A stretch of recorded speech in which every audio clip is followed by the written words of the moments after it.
Interview చేస్తున్నాను కదా అని ఏవో కాన్సెప్ట్స్ అనుకుందాం అనుకున్నా ఇది రాము మీరు వచ్చేసారు. అదే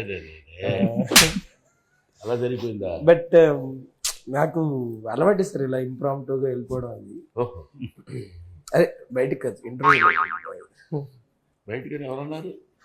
వెళ్ళిపోవడం. చాలా సంతోషం అండి. స్టార్ట్ చేద్దాం సార్. ఇంకా స్టార్ట్ చేయలేదు మీరు? అఫీషియల్గా స్టార్ట్ చేద్దాం. సో స్టార్ట్ చేద్దాం సార్. మళ్ళీ ఇందాక అడిగా సార్ స్టార్ట్ చేద్దామని. క్లబ్ ఉందా?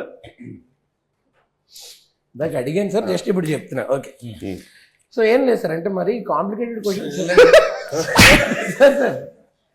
అంటే నేను చేయబోయే ఇంటర్వ్యూలో పెద్ద కాంప్లికేషన్స్ ఏమి ఉండవు. బట్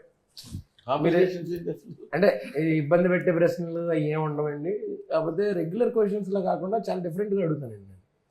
అడగండి సార్, డిఫరెంట్ కాదు మేము అనుకుంటాం. అంటే కొన్ని